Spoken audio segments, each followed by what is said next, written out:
Welcome back to the next Human Lab podcast. I'm Simon, and today feels like one of those days where nothing is technically wrong, but something doesn't feel right either. You wake up, you go through your usual routine, everything looks normal, but internally, there's this quiet resistance. Not loud enough to alarm you, not obvious enough to explain, just present. Yeah, and I think what makes it so difficult to understand is that it doesn't look like struggle from the outside. If someone were to look at you in that moment, they wouldn't think anything is wrong. You're just sitting there.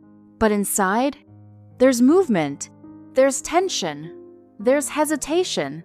There's this strange gap between knowing what to do and actually doing it. And what was interesting wasn't the pause itself, it was what came after. That subtle voice that says, "Why are you like this?"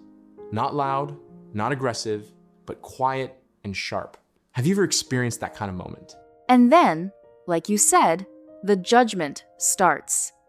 Not immediately, but gradually. Why am I delaying? Why can't I just start? This is so simple. What's wrong with me? And somehow, a small moment turns into a personal problem. Exactly.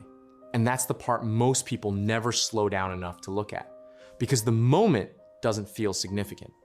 But the interpretation is powerful because it doesn't stop at the action. It moves into identity. I'm not disciplined. I'm not focused. I'm just not built for this. And over time, these small interpretations start forming a larger belief. So the real danger is not the moment of struggle, it's what you conclude about yourself because of it. And today, we're gonna sit inside this moment, not rush past it, not fix it immediately, but understand it. Because what if this moment you've been calling weakness is not weakness at all? Yeah, it's like trying to run faster while your body is telling you to stop. You might push through once, maybe twice, but eventually, something breaks. This series, Inner Power, is not about becoming stronger by force. It's about becoming stronger through understanding. Most people try to build strength by pushing harder, trying to override themselves, trying to out-discipline their resistance. But you can't sustainably build strength by fighting your own system. So, before we talk about confidence, before we talk about resilience, we have to understand something more fundamental. Why do you lose your strength in the exact moments you need it most? And more importantly, what is actually happening inside you when that happens? Let's start here. Most people think pressure is the problem. Deadlines, expectations, responsibility. But pressure itself is not what creates the feeling of weakness. It's the gap between what is being asked of you and what your system is currently ready to handle. So it's not just, this is hard. It's, this is more than what I feel ready for right now. Exactly. Let's make this real. Imagine this. You're asked to present in front of 50 people. If you've done it many times, you might feel a little nervous, but stable. Now imagine the same situation, but you've never done it before. Same task. Same environment, different internal experience. Why? Because your capacity is different. And that's what pressure reveals. Not your worth, not your intelligence, not your potential, your current capacity. That actually changes how you see the experience completely. Because instead of thinking, I'm failing, you start thinking, I'm at the edge of what I'm used to. Yes, and that edge is where growth begins. But here's where most people go wrong. They reach that edge, and instead of understanding it, they judge it. And the moment you judge it, you step away from growth and move into self-doubt. So awareness of that edge is actually the starting point, not a sign of failure. Now let's go deeper, because here's something most people completely overlook. When you feel weak under pressure, it's not a conscious decision, it's a physiological response. Your body reacts before your mind even catches up. Your nervous system is constantly scanning for safety, not just physical safety, but emotional, social, psychological safety. And when something feels uncertain or unfamiliar or high stakes, your system shifts. heart rate changes, breathing becomes shallow, focus narrows, and suddenly you're not operating from clarity anymore. You're operating from protection. So even if logically, you know you're okay, your body doesn't feel that way. Exactly. And that's why telling yourself, just calm down, doesn't work. Because the reaction is not happening at the level of logic, it's happening at the level of conditioning. And unless you understand that, you'll keep trying to fix something from the wrong layer. Which means it's not about just thinking differently, but relating to your own system differently. Now, here's another layer most people don't see. You're never reacting to just one moment. You're reacting to everything you haven't processed, everything you've been holding in, everything you've been postponing.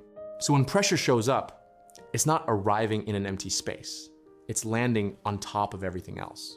That explains why sometimes the reaction feels bigger than the situation. Exactly. Because it's not just about that moment.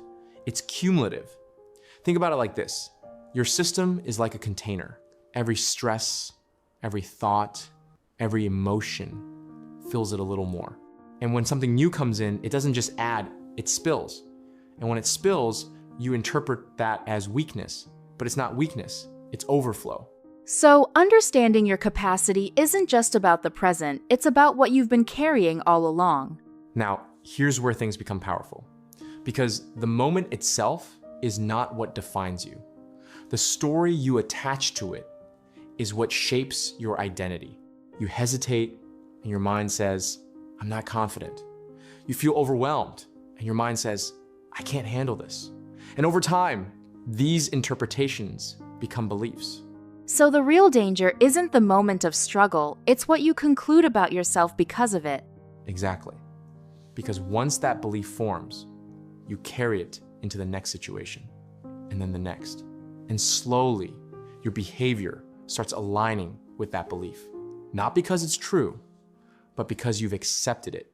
It's the story, not the situation, that becomes the real limitation. So what do we do with all this? We stop trying to eliminate pressure, and we start learning how to work with it. Because strength is not built by avoiding discomfort. It's built by gradually increasing your ability to stay present within it. So instead of forcing yourself into extreme situations, you build capacity step by step? Exactly. You don't jump from zero to maximum pressure. You expand gradually. You take one step, you stabilize, then another. And over time, what once felt overwhelming becomes manageable, and eventually natural. So it's a process of gradually rewriting your limits through experience. Let's ground this into something real. Exercise 1, change the language.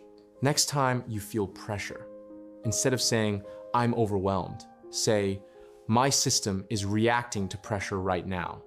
That small shift creates distance. Exercise 2, reduce the scope. Ask yourself, what is one small step I can take right now? Because pressure grows when you try to carry everything at once. Exercise 3, stay for 10 seconds longer. When discomfort shows up, don't run immediately. Stay just 10 seconds longer than usual. That's how capacity grows. So growth is about meeting your edge and staying just a little longer each time. So today, you didn't discover that you're weak. You discovered how your system responds to pressure. And that awareness is the beginning of real strength. Here's something to reflect on. When I feel pressure, what do I immediately believe about myself? Because that belief is shaping your future more than the pressure itself. And in the next episode, we're going to explore something even deeper: your emotional triggers. Not as problems, but as patterns. I think what really stayed with me today is realizing that feeling stuck doesn't mean I'm broken. It just means I'm at the edge of something new. Yeah, you're not weak. You're just in the process of expanding. And once you see that clearly, you stop fighting yourself and start building yourself. We'll see you in the next episode.